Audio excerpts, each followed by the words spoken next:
Welcome to part 2, guys. Once again, I'll let the gameplay run with no commentary and I'll talk to you at the end. Enjoy. I guess you're safe. I seem so safe.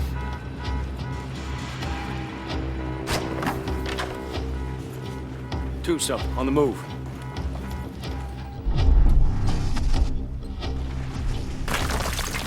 Clear this side of the train track. Fortress, this is Tombstone Action. We got the package, but stirred up a hornet's nest. Moving towards extraction. Roger that, Tombstone. Helo's inbound. Get your squad in position. Out. We're just one click away.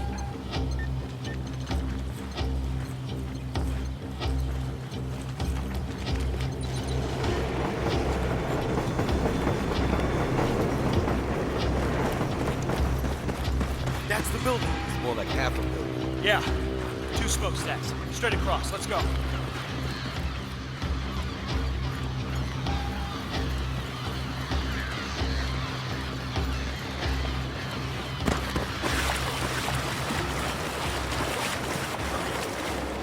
Where the heck is our luck? Heads down. On a pass.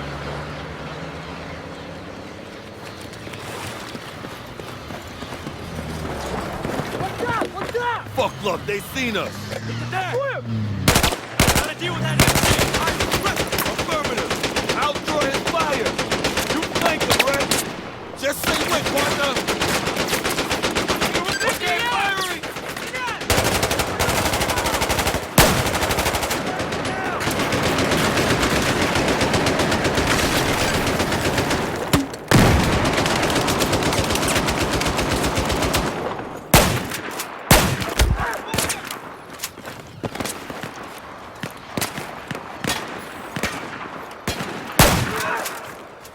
Tombstone Actual, this is Firebird 2-1. We're inbound. What's your ETA, over? Good to hear you, Hawk. We are making progress. Be advised, I'm reading multiple heat signatures ahead. Got you. Got more targets ahead. Here they are. Firebird 2-1. We might be running late. Let me see what I can do. Good, keep up the pressure.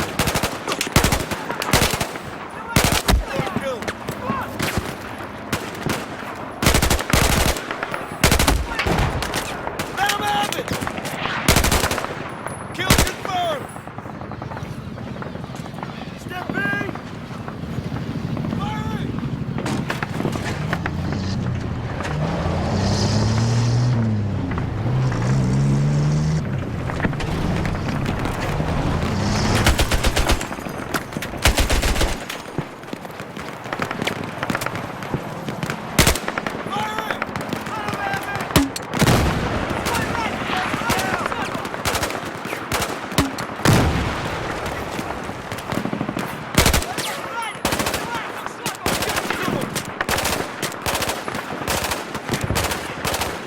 All right, record.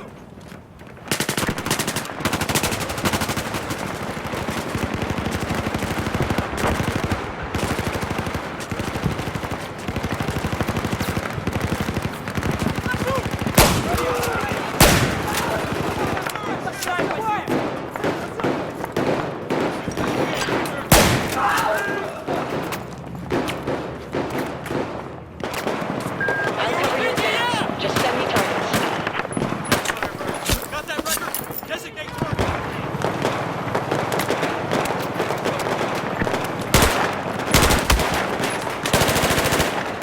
Record, you Got your got it. target.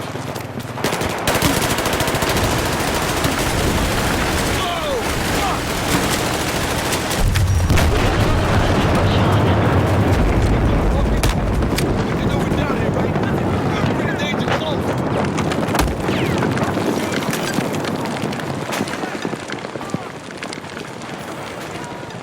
Hey, you got more heat signatures on the ridge ahead. Okay, give us your targets.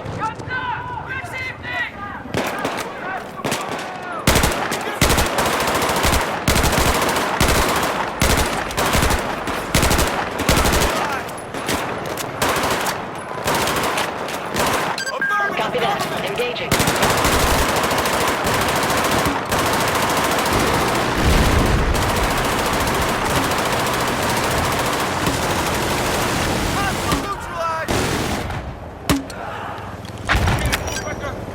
Nice shooting, Tombstone. See you guys on the roof. Don't keep me waiting.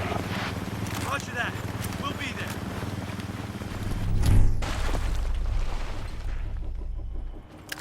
Clear. Corners, guys. Double time it to the roof. This rickety old place creeps me out. Yep. Does a real shitty job of reminding me of home. Alright, so, firstly, the guy playing is awful. He is so bad, my god. My grandma can aim better than that. But anyway, let's talk about what we saw here in part 2. I just wanted to quickly say that that was not me playing the game. I just want to make that absolutely clear. I actually have the ability to turn my character and aim properly. Anyway, enough ripping into that EA guy who played for the demo. In this part, we saw a lot more action, right, compared to part 1, which, by the way, if you haven't seen part 1, I would recommend you go back because I've split the gameplay into 3 parts because I'm not allowed to upload it all in one video. Yes, so we saw a lot more action. We got to see more of the shooting mechanics and also some more of the kind of AI intelligence. AI intelligence is obviously the enemies that you're shooting at, you know, how clever they are. Obviously, we don't know what difficulty setting the guy was playing on, but I'm guessing it was pretty low. And he probably had, you know, internal cheats on just so he can't die during the recording. But it seemed like they were a little bit more clever. Is that just me? The AI seemed like they were taking cover more, they were using the environment, and it just seemed like it was just a little bit more improved from Battlefield 3. And also, again, I was just saying, the shooting mechanics, we saw more of that. It looks very similar to Battlefield 3. The guns have pretty much the same recoil patterns. From what I can tell, anyway. We can't see too much, obviously. But the whole thing just seems very similar to Battlefield 3 once again. I couldn't really pick up on anything else new there. It's always going to look very similar, right? It's the same engine, just improved, right? This is Frostbite 3, just to clarify. I think I was right about the sun flare, by the way. I mentioned in part 1 saying that the sun flare was an issue for me in Battlefield 3, but it seemed like they toned it down in Battlefield 4. I'm going to stay with that and say I do think they've turned it down a bit, although I still think it's a little bit too bright. I don't know what you guys think about that. It seems to blind me when I'm watching that. Anyway, I noticed the soldier that the guy's playing as was carrying multiple guns as well. Now, I know there are some missions in Battlefield 3, if you didn't know this, where you do have a couple of weapons on you, but it seemed like this guy could literally pick from an armory of weapons. Whether that's just for the demo, I don't know, but as you saw in the gameplay, he just managed to pull out shotgun, assault rifle, he then had a noob tube, you know, he was able to pull out quite a few different guns there. And also, was it me, or is there more destruction? I'm wondering if it's just because I'm a little bit excited watching it, and it just seems like there's more explosions and fire and shit flying everywhere. But it seemed like it was just a little bit more explosive. I don't know if it's just me. I'm confused about that. So don't forget, leave a comment. I'd really appreciate that, guys. And also, air support. We saw that he was designating areas for the air support to attack the chopper. Now, that was pretty awesome. It seemed like he just kind of pointed in the vicinity where he wanted to aim it and, you know, put the orange triangles above all the targets, and then the chopper just completely destroyed them, which is pretty nice. And also, another thing I picked up on was the friendly troops seemed just a little bit smarter, you know, taking behind cover in unique areas, not just, you know, going behind a post, but they use other areas of the map as well, which is pretty cool. And they seem to be doing more covering and firing as you progress down the area or down the mission line, which is really good to see. But that's all I could really point out in part 2. I'm pretty sure part 3 is going to have a few more awesome things for you to see. So don't forget, at the bottom there, you can click on the boxes to go to the different parts. Again, if you haven't seen part 1, you can click on part 1. But part 3 will be up shortly, and we will be discussing what we see there. So thank you for watching. If you have enjoyed, please do leave a like, and I'll see you in part 3, guys.